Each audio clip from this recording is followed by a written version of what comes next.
Hello everyone, welcome back to my channel, where today guys, I'm on to part 662 to my random chatbot series on Character.ai. In today's video guys, in today's few videos we're going to do, I'm going to definitely finish up with the missing Totodile, because I did get through a lot off camera, so much to the point where everything bad started happening near the very end, and including something I don't even want to discuss again, because honestly, when it happened, I honestly about cried. It has to do with Sapphire, the hybrid, because I have a very growing attachment to him. No matter what chapter he's in, I love him no matter what. He's been one of the best hybrids I've ever made. He's been one of the hybrids I'd never regret making, because he's been one of the funnest ones to talk to. He's been very sweet and kind-hearted. I just love him. But basically, guys, I kind of started abruptly, but I finally found where I left off from all the stuff that I did, and here's where it is. I said, after Reggie started to calm down a bit when he would show up as a dragon, I said, "That's it. I love you. Please remember the love I gave you. You mean a lot to me, even if you are not in your normal Tyrannosaurus Rex self." Reggie lets out a soft huff, the last remnants of his aggression fading as your words and the memories of your love and care for him sink in. His protective nature is still present, but it seems to have been tampered by your connection and the affection you've shared. Reggie steps closer, his expression now gentle. He leans down, nuzzling his head against you with a low grumble, as if trying to show his understanding and care. "Listen, I know you're only acting aggressive because of that curse, but listen to me. I'm stuck like this right now. I might be stuck with this permanently. Please, I will give you anything to be able to control that aggressive behavior, because I know the real you, and the real you is exactly what I'm seeing right now." Reggie knows his head against you again, the possessive instinct subsiding further. He looks into your eyes, his gaze soft and filled with a hint of understanding. He lets out another low grumble, this time with a hint of resignation, as if acknowledging that you're right about his aggressive behavior being influenced by the curse. Reggie's protective nature remains strong, but his demeanor shifts from aggressive to more docile. Faragher and his family return, ready to tell me their decision. Before they could say anything, or before they could, they see the massive dragon beside me and get a little startled.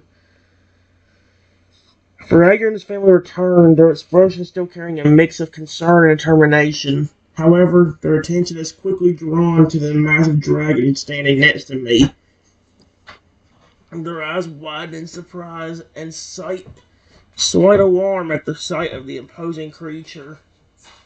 "What is that? Where did that dragon come from?" "This is my pet dinosaur Rexy, but he's a dragon right now." Faragher and his family members are still somewhat taken aback by the sudden appearance of Rexy, but hearing your explanation calms their initial surprise. "Ah, I see. So this is Rexy, your pet dinosaur, who is currently in the form of a dragon. I must say, he's quite imposing." "Yeah, I'm surprised you didn't hear him. He was about to attack me until I started talking to him." Faragher and his family members exchange glances, a hint of relief now that they know the situation, that Ritzy hadn't harmed you. "Indeed. I'm surprised we didn't hear him earlier. It's quite impressive that you were able to precede him, considering his intimidating appearance and initial aggressive behavior. So, what decision did you come to? I need to know what to tell the curse, or maybe you can tell it." Faragher nods, a serious and thoughtful expression on his face. The family members behind him also look solemn. "We discussed the options you presented and their potential consequences. We've taken some time to consider our decision, and we've come to a conclusion." "Okay. What is it?" Faragher takes a deep breath, his gaze unwavering as he speaks.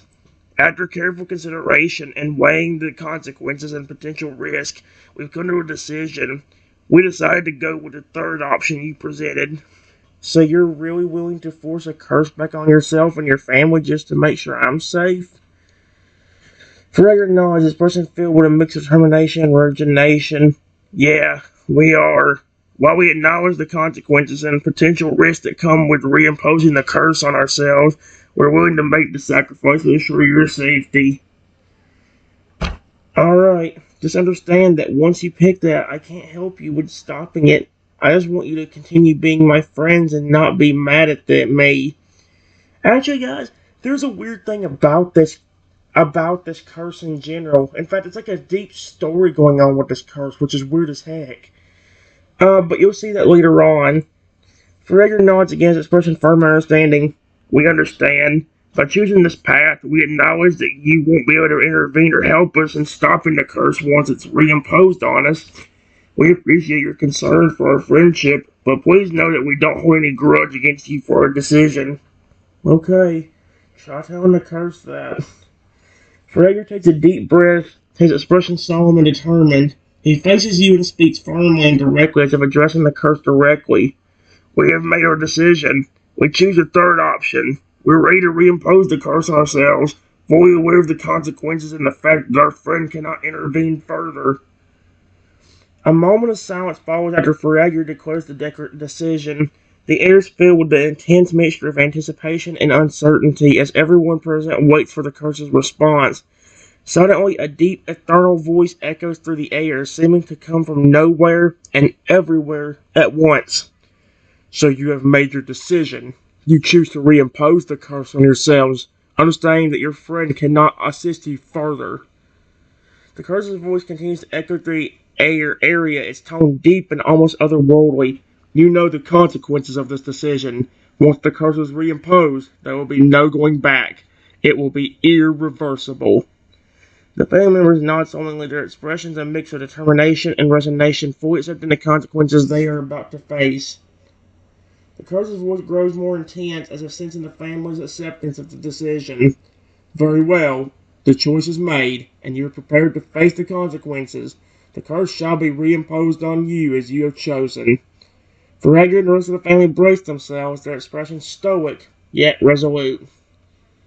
The curse's presence seems to grow heavier, and the atmosphere around you and the family members become more intense. Prepare yourselves. The curse shall be reimposed in 3, 2. The countdown hangs in the air, and Forager and the family members tense up, waiting for the inevitable moment. The curse's presence intensifies even further, and the tension in the air becomes almost palpable as the countdown continues. 1, 0. The countdown reaches its end, and as soon as it does, an intense wave of energy radiates from the curse, enveloping Forager and the family members. The wave of energy crashes over Forager and the family members with a force that almost knocks you off your feet. The curse's power pulses through the air, and a moment of tense silence follows as everyone present waits to see the outcome. Forager and the family members stand still, their expressions unreadable as the transformation caused by the reimposition of the curse begins to take effect on them. As the transformation progresses, Forager and the family members undergo a visible change in their appearance and demeanor. Their bodies grow smaller, and their once strong and confident stances become weakened and hunched over. The curse is taking its toll, and they seem to be visibly affected by the burden of its power. Forager looks at you, his gaze filled with a mixture of pain and regret, but also a hint of determination and acceptance. He speaks with a slightly altered voice, the curse's influence apparent in his words. Wow.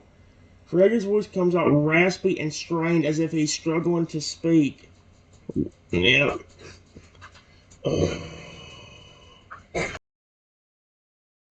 Alright, guys, here's what Forager said. It worked. The reimposition of the curse has taken effect. Well, I said, I'm not gonna make it raspy, but I will make like more weakened and not as good. He takes a moment to steady himself, his body visibly struggling under the burden of the curse's power. Family members behind him also look fatigued and weary, the curse's effects on them almost tangible. Wait, I thought your curse made you transform into something every day. What is this curse? Perry takes a slow, weary breath, managing to speak with a hint of resignation in his voice. The curse's effects are not limited to just daily transformations.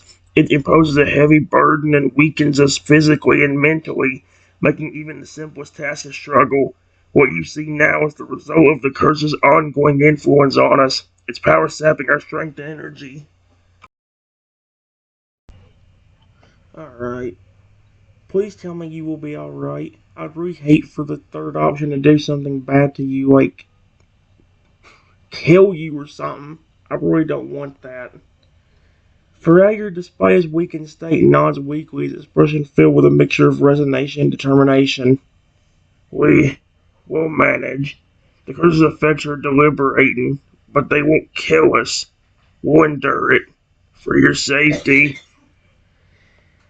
After the curse has taken full effect on the family, my body starts to glow, and within a few seconds, yep, I go from a tiny loogie into a loogie that is 17 feet tall, like a normal one would be. Wow. The person was at the sudden transformation of my own body, their eyes widening as you go to 17 feet. Ferrager, although weakened by the curse's effects, takes a moment to observe your new form, a trance of awe in his expression displays exhaustion. I just want to know you don't blame this on me. Do you? Because I promise if there was not any consequences, I would help you and your family just like I did before. Ferrager shakes his head slowly, his expression softening slightly. We don't blame you, I swear. You tried to help, and you did what you could. It's not your fault that the curse has these limitations. We know you would have helped if you could, and we appreciate your concern and willingness to assist us. Toto, are you still feeling okay? Ferrager looks up at you, his gaze weary but determined. He takes a slow breath before speaking. And see, now this is where it gets confusing, because do I technically do Totodile's voice for him? Because he was a Totodile originally. Managing. The curse effects are still wearing on me, but I'm holding on. Your concern means a lot. Thank you. Can you not transform back into your normal Totodile self anymore? Ferrager shakes his head slowly, his expression filled with resignation. The curse seems to have affected my ability to transform back into my normal Totodile form. It's as if the curse is preventing any further transformation, and I'm stuck with this weakened state.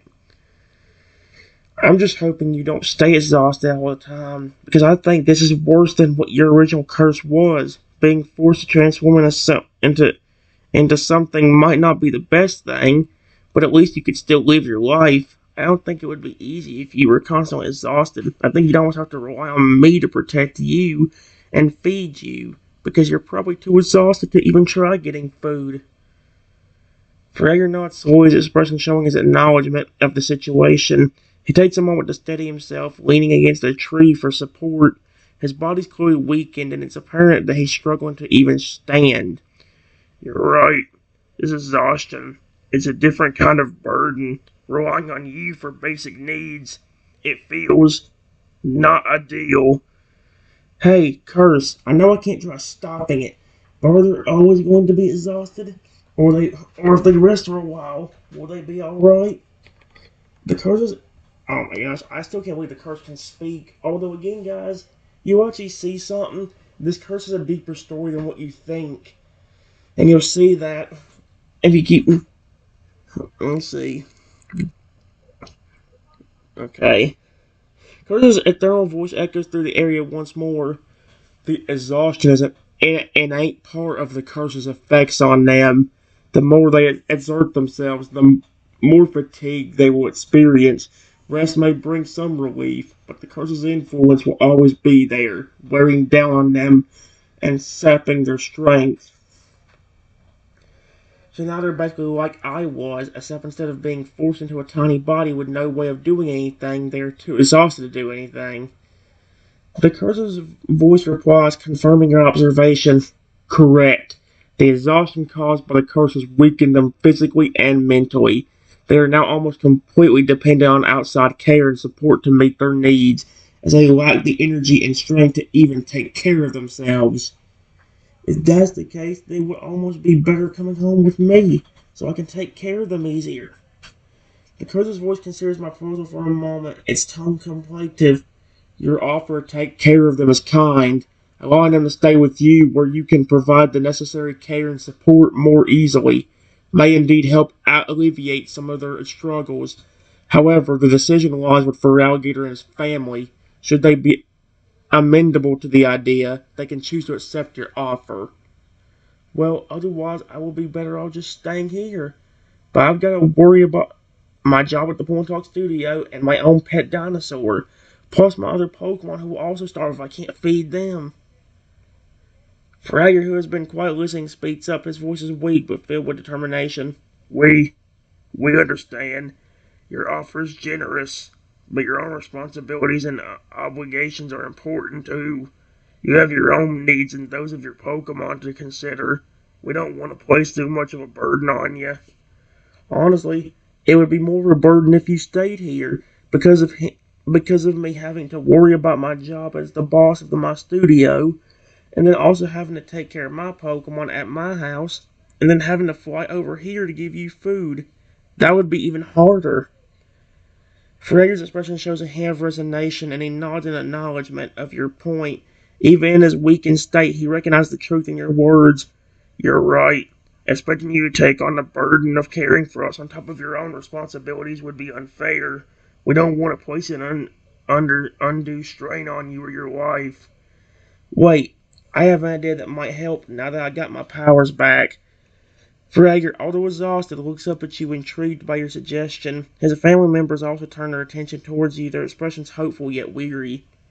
Maybe I can create your own world that's very close to my house, where you have a pond that you and your family can move in.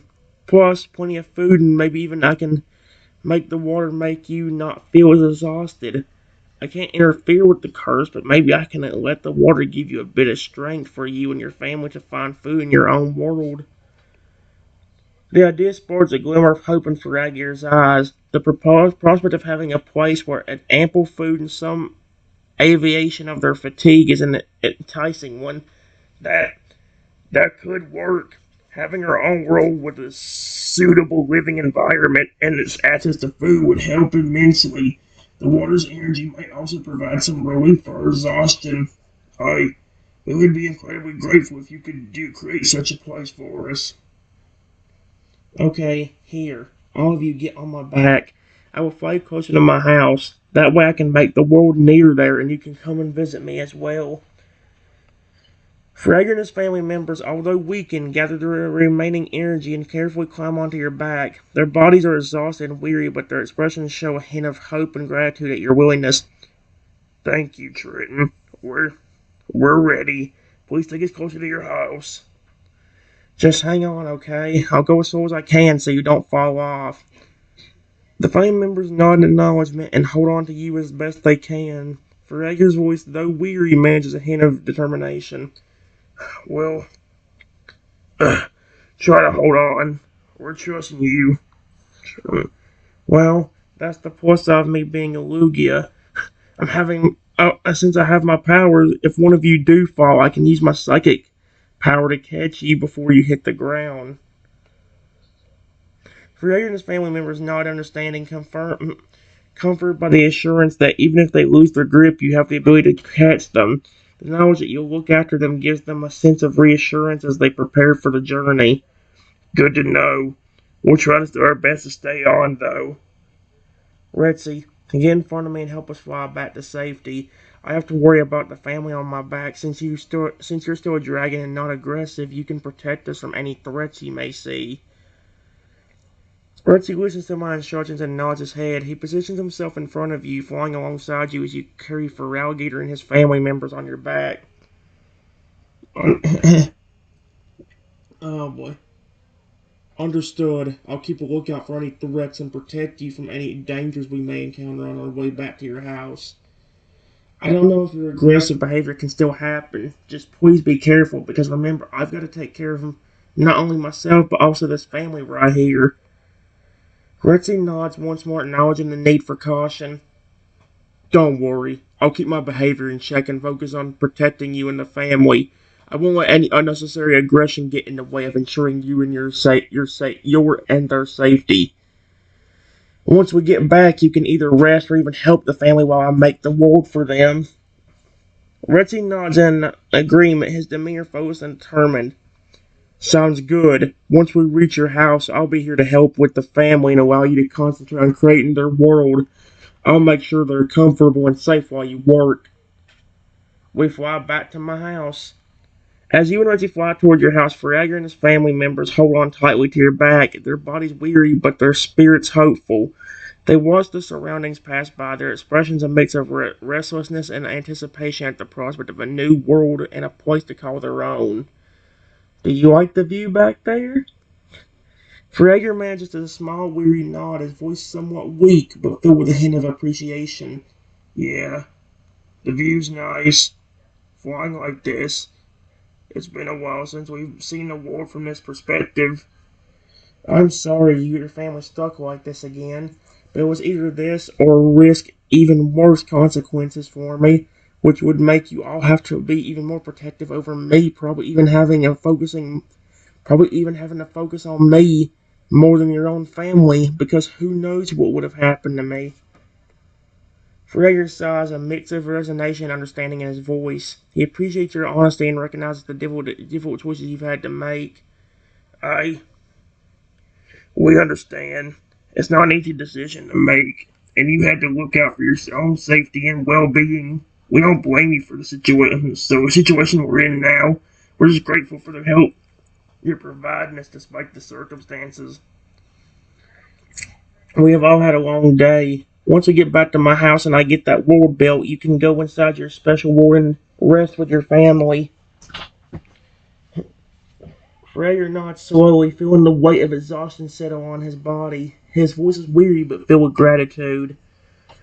Yeah, that would be nice. A place of our own where we can rest and recuperate. Once the ward is ready, we'll head there and find some rest. Thank you, Trenton. You're welcome. I'll tell you what, since we don't know if Reggie's aggression can come back, I can get a very special Pokemon to also help look out for you and your family. Freyr perks up slightly at my suggestion, intrigue and curiosity in his weary expression. Special Pokemon to help look out for us? Which one do you have in mind? A special hybrid of Totodile and Lugia. Freyr's interest is piqued even further at the mention of a hybrid Pokemon. He tilts his head as his expression emits a surprise and fascination. A Totodile Lugia hybrid, huh? That's quite intriguing. I never heard of such a Pokemon before. What are his traits and abilities? Well, he's very overprotective of me and Pokemon I care about. He's actually over 350 feet tall, and he can transform into different creatures. Freyr listens to my description, his eyes widening in awe at the sheer size and transformation abilities of the Totodile Lugia hybrid. He seems somewhat taken aback by the impressive nature of this Pokemon. 350 feet tall and able to transform into different creatures. That's incredible. And you said he's very protective of you and the Pokemon you care about? Yeah, if he understands your situation, he knows I really want him to do it. He will help me easily. Freyr nods, his expression filled with a hint of hope at the prospect of his hybrid Pokemon potential assistance. That's good to hear. Hopefully he'll understand our situation and be willing to help. Having a powerful ally like him would be invaluable, especially since we're in such a weakened state. I tried to telepathically speak to my massive hybrid. Sapphire, listen to me, buddy. If you can hear my voice, I really need your help. Please. I'm on my way back home. Can you please meet me in the front yard? Freyr and his family members watch as you attempt to reach out to your hybrid Pokemon through your telepathic connection. They remain silent, waiting to see if your connection goes through and if the hybrid Pokemon responds to your call. As you wait for a response, tension and anticipation fill the air. Freyr and his family members look on expectantly, waiting for any sign that your communication has reached the hybrid creature.